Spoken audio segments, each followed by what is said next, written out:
ลบอยู่กกเสาพี่ฮอดสวยบ้านร้างปลาเขียวขาจีมีน้องสาวหน้าตางามวิไลเดินผ่านรอยยิ้มพริ้มเพราไป สบายดี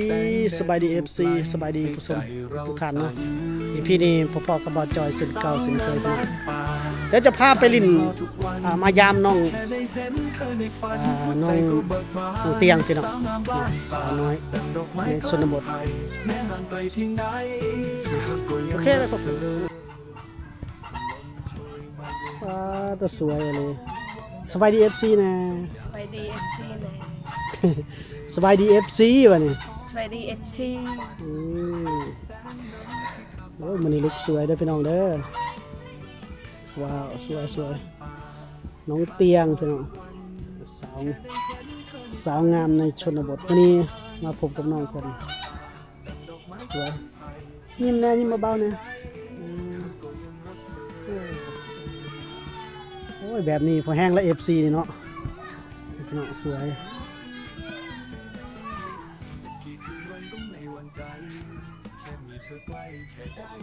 มื้อนี้บ่ได้ไปไสบ่ ไปหาหนูไปหาหน่อไม้ โดย ได้หลายบ่ ก็ได้ บ่ได้โอ้ไปจักคนไปหาหน่อไม้ 4 คน 4 คนโอ้ไปหลายเนาะไปหาหน่อไม้4 คนบ่ได้หน่อไม้เพิ่นว่า ได้หยังมาสักก็บ่ได้หน่อไม้บ่ได้หยังเลย โดย งามหลาย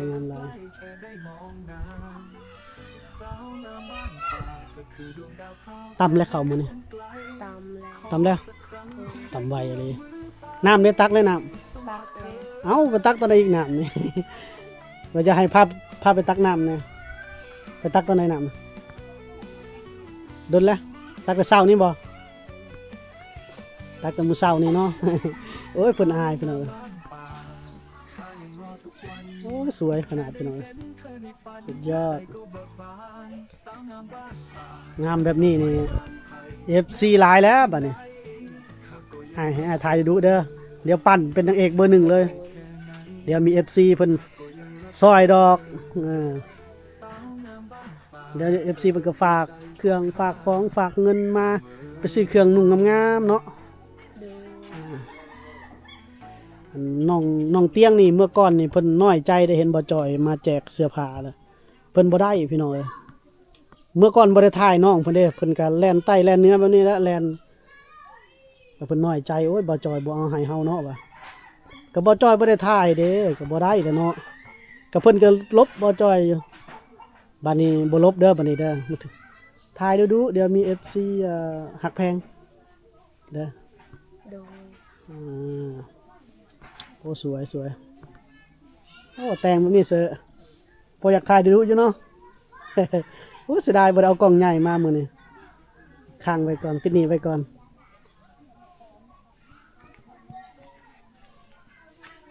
กินข้าวแล้วมื้อนี้นะ กิน กินข้าวกับหยังมื้อนี้ กินข้าวกับน้อง หน่อไม้โอ้บ่มีบ่ปลา บ่มี บ่ได้ไปสอนบ่ โดย อืมบ่เดี๋ยวไอ้จอยถามเนี่ยงามแบบนี้มีผู้บ่าวแล้วบ่ บ่มี บ่มี โดย โอ้ยังบ่มีแฟนบ่นี่ โดย ยังโสด โดย ก็โสดจักเปอร์เซ็นต์นี่นะ 100% ว้าวโสด100%กันเลยคนนี้สวยสมบ่ขาดคำเลยเซตเป็นเบอร์ 1ของช่องแต่แท้บาทนี่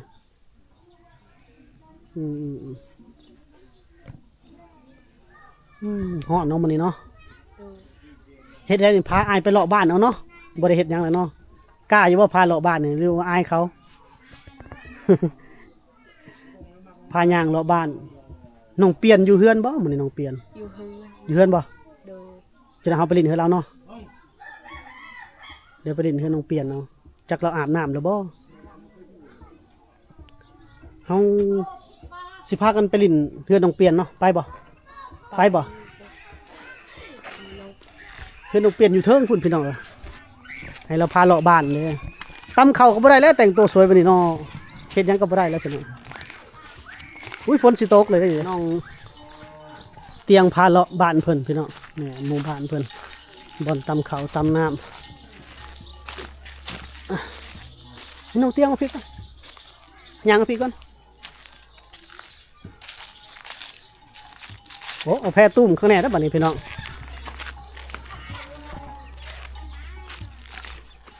บ้านน้องเล่านี่มีไฟฟ้าพี่น้องแต่ว่า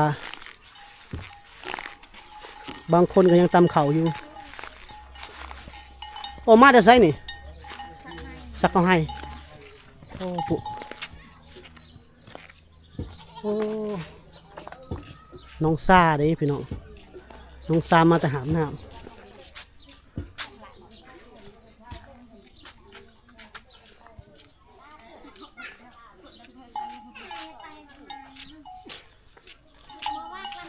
หยุดก่อนบ่ดึงหยุดก่อนบ่ดึงจอดก่อนน้องซาบ่ เออ มาแต่หามน้ำบ่นี่นะ โดย เดี๋ยวเรานักเลยเนาะเดี๋ยวเจะหน่อยไปยามอยู่เฮือนเด้อนี่น้องซาพี่น้องเคยถ่ายแต่ลงบ้านฟ้าไปตักน้ำกับไฟไปผู้เดียวอืมเปลี่ยนแล้วต้องเปลี่ยนไปใส่ ไปเล่น น้องซาเหรอเมื่อกี้นี่หามน้ำนะแม่นบ่น้องซา โอมอง บ่แม่นบ่ โดย โอ้นางยังนั่น นางวัก ฮะ นางวัก วักอยู่ใส่เหือนเราแม่นบ่อยู่พุ่นโอ้คนละคนกันซะเนาะตัวอ้ายเห็นนั่นนางซานี่นางวักเนาะโอ้เรากะ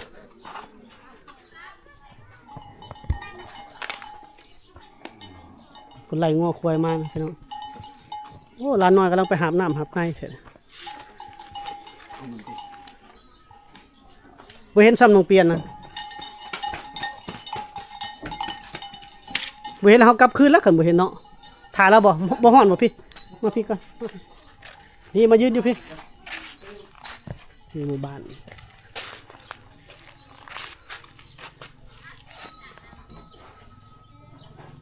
ไปหาหมู่น้องเปลี่ยนเพิ่นบ่จอยเคยถ่ายลูกบ้านฟ้าเพิ่นเนาะ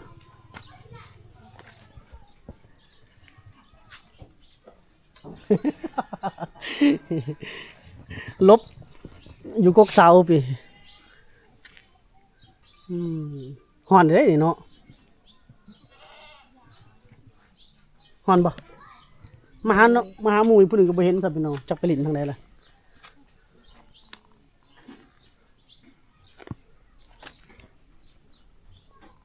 นุ่งสินใส่เกิบข้างในเนาะยิ้มใส่ผู้บ่าวเนี่ย FC กดไลค์กดแชร์ไลน์เด้อวันนี้กดไลค์กดแชร์ให้ไอจอยแน่วันนี้ว่าเด้อก ดไลค์กดแชร์ให้บอจอยแน่ โอ้เป็นงานเอาแล้วยังบ่เห็นน้องเปลี่ยนบ่เห็นแล้วเฮาเมื่อก่อน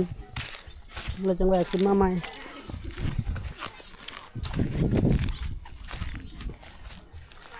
โยตำกกเสาได้นั่นน่ะ เกือบตำเสาไฟ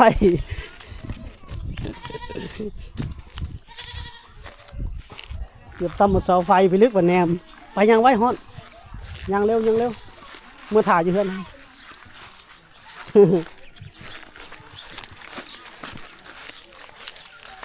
ยืนอยู่บนผมดูเห็นแล้วบ่ลองมายืนดีๆดูบ่นะยืนดีมองผมนี่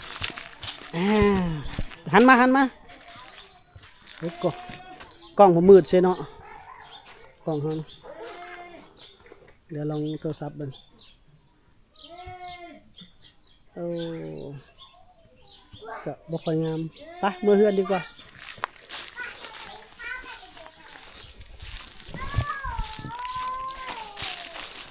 ให้เพิ่นพาเลาะบ้านเพิ่นอายได้พี่น้องนุ่งเครื่องแบบนี้ได้แดดก็ร้อนนี่เนาะโอ้บ่จ่อยกันจักโมง1ข้าวมื้อนี้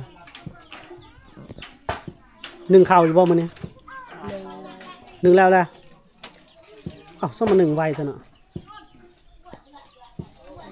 หนึ่งเข่าตะเว้น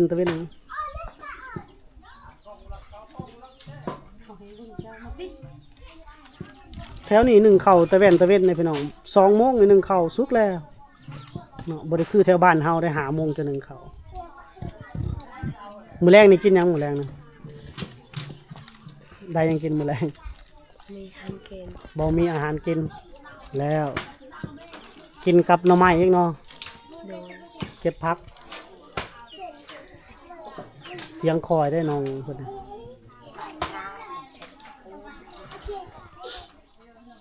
ไปหาหมู่กับบ่พ่อสำน้องๆเนาะ โดย บ่เห็นซ้ำน้องเปลี่ยนจักไปใส่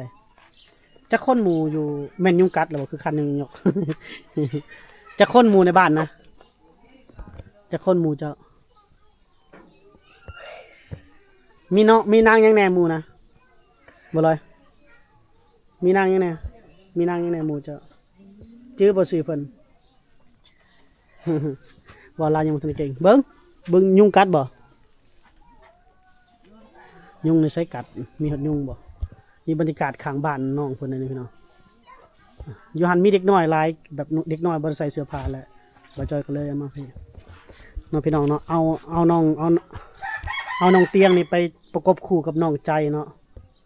โอ้สุดยอดเลยเด้เนี่ยพี่น้องจับแต่งตัวนิดนึงแล้วไปประกบคู่กันนี่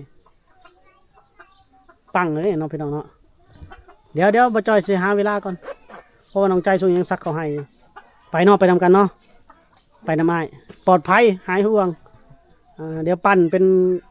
คนดังคนนี้แล้วมี FC ได้หลายมี FC หลายมีคนหักแพงหลายเนาะ โดย แต่พิษกับโบกล้าเว้าไม่แหละเว้าน้ำอ้ายรถอ้ายบ่ได้มีผิดมีภัยดอกอ้ายเป็นอ้ายก็บ่ได้เฮ็ดหยังทุกทีบดอกทีมงานเด้สาวผู้ไทยก็ไปนำนะเอื้อยเจ้าก็ไปนำนั่นผู้อยู่เบื้องหลังผู้ซอยหายห่วงเพื่อให้มึงเธอ FC หลายเพิ่นฝากนั่นฝากนี่มาให้เจ้าก็ได้เจ้าเองแล้วส่วนหนึ่งอ้ายก็มีน้ำจิตน้ำใจให้คือกันเวลาไปนำกันกันยอดวิวดีนี่บ่ป้าบ่ทิ่มน้องๆนะนำเสนอตลอดแบ่งปันตลอดเนาะ โดย สวยพี่น้องงามหลายอุ้ยนี่แถวบ้านเพิ่นนี่ก็มีน้ำห้วยน้ำห้องได้พี่น้องเดี๋ยวสิมื้อหน้าเดี๋ยวสิให้น้องคลองนี่ไปสอนพาสอนเลาะห้วยผักกูดก็มีบ่แถวนี้ มี มีเนาะสอนเท่านี้ได้อยู่บ่ปลามีอยู่บ่ โมโหบ่เคยชอบ บ่เคยสอนมาแถวนี้ไปสอนเท่าได้ซะไกลอะเนาะไปไกลอะเนาะ โดย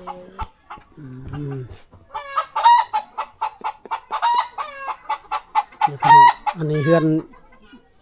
บ้านยายเพิ่นอันนี้นะเป็นบ้านลูกชายป้าเพิ่นลูกชายยายเพิ่นลูกชายเพิ่นก็เป็นพ่อห้างยายเพิ่นก็เป็นแม่ไม้เอื้อยอีกผู้หนึ่งก็เป็นแม่ห้างเนาะ โดย ส่วนน้องเตียงนี่พ่อเสียชีวิตแม่ไปสร้างครอบครัวใหม่พี่น้องแต่ละน้อยๆพุ่นได้น้องเตียงนี่ก็อยู่กับยายแต่น้อยๆอาศัยอยู่กับยายตลอดเลยพี่น้องอยากไปอยู่บ่น้องแม่ บีเลยถึงพอเราบ่ได้อันนั้นเด้แม่มาหาอยู่บ่แม่มาลิ้นน้ำอยู่บ่บ่มาเลยเนาะปีหน้ามาพี่ปีหน้าพี่เดี๋ยวเขาบอกว่าเรื่องเก่าเดี๋ยวเพิ่นเตียตำแล้วเดี๋ยวจุกเด้อเนาะพี่น้องเนาะโอ้ยสวยสะออนแต่เราได้นางเอกใหม่แล้วนะพี่น้องเนาะ FC ก็ว่าไปปั้นเด้อFC ว่า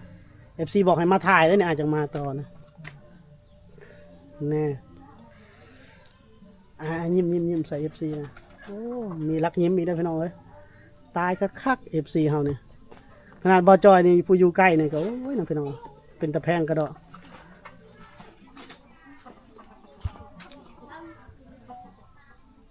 บ่มักผู้บ่าวไปได้มักแล้วบ่ผู้บ่าวหรือยัง ยัง ยังเนาะยังบ่มักบ่ โดย โอ้เอามาพี่ก่อนนะพี่ก่อน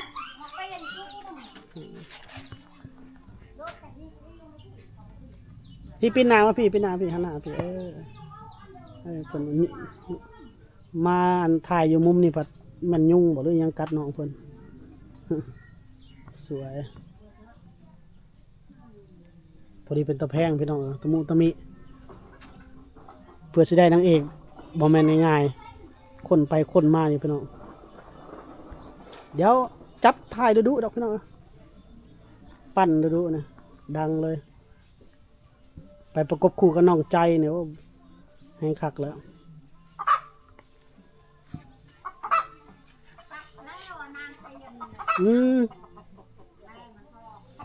ได้แล้วเราอยู่ทึ่งบ่ล่ะเราอยู่เฮือนบ่ล่ะบ่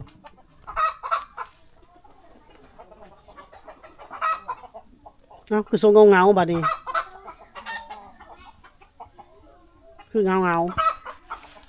น้องเปลี่ยนมาแล้วแต่ว่าบ่ได้ไปหาดอกพี่น้องเพราะว่ามันค่ำแล้วเดี๋ยวเฮาถ่ายน้ำน้องเพิ่นอีกมื้อหน้าเดี๋ยวจะเจาะลึกวิถีชีวิตหาอยู่หากินของน้องพี่น้องเก็บผักเก็บหญ้าหาหน่อไม้หน่อตอกเดี๋ยวไปถ่ายทางบ้านฟ้าบ้านแดงผมเดี๋ยวพี่น้องฝากไปติดตามทางบ้านฟ้าผมมีคลิปสวยๆให้เบิ่งพี่น้องสำหรับน้องเพิ่นน้องพี่น้องเนาะสาวสวยๆแล้วก็ชมความงามความน่ารักของน้องเปียงเพิ่นพี่น้องอันนี้อาจจะยังบ่ทันได้ลืมกับกล้องยังบ่สิ้นเนาะอันนี้2-3เทื่อถ่ายนะจับนับได้อยู่ดอกเดี๋ยวเฮาถ่ายบ่อยๆนะเดี๋ยวน้องเพิ่นก็โอ้ยสิกล้าแสดงออกเนาะก่อนสิกลับพาน้องไปมาซื้อน้ำหวานกินก่อนโอ้ยหานขาเพิ่นก็บางแท้ซื้อใช้เขาขายน้ำหวานนี่บ่ใช่แล้วคนขายฮะขายน้ำอ้าวบ่มีซ้ำนี่น้ำหวานนี่มักตัวใดจับเอาให้แม่เท่านะนึงให้แม่เท่าให้ยายนะยายกินน้ำยังโอเคส่วนอ้ายบ่ฮู้สิกินน้ำยังกินน้ำลานะให้กินน้ำเปล่าใช่มีร้านบ่ผู้หนึงนะเอาขนมไปให้เราไป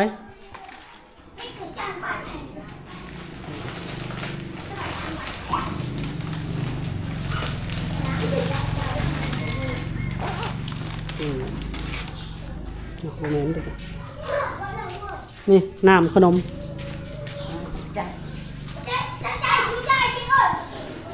ซื้อมาหลายเครื่องขายนะเอาใส่ถุงละน้ำนี่เท่าไหร่นี่10,000 20 บาทโอ้แม่นบวก15 บาทพี่น้องตัวนี้เท่าไหร่ยังหาเงินทอนอยู่โอ้เด็กน้อยพอใส่เสื้อผ้าลายเลยพี่น้องพ่อบ่โดยกินน้ำเย็นๆพักผ่อนเดี๋ยวไอ้ก็กลับไปละปะกลับไปถ่ายอยู่เพื่อนยายเพิ่นไปเอาเงินโอเคเนาะพี่น้องเนาะ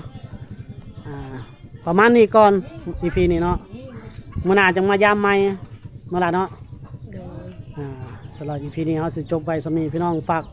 สู่อ้อมอกอ้อมใจสำหรับน้องเอกคนใหม่ด้วยพี่น้องน้องเตียงสาวน้อยน่าสงสารพี่น้องเนาะเป็นลูกกำพร้าหลากำพร้อยได้พี่น้องไว้พอบ่มีแม่บ่มีได้อยู่อาศัยอยู่กับยายเนาะเพิ่นก็เป็นเด็กน้อยอีกคนนึงที่เอามาปลูกปั้นเพื่อให้มี FC หักแพงพี่น้องเนาะโอเคคลิปนี้จบไว้สำนี้พบกันใหม่ในพี่หน้าเนาะสวัสดีสบายดี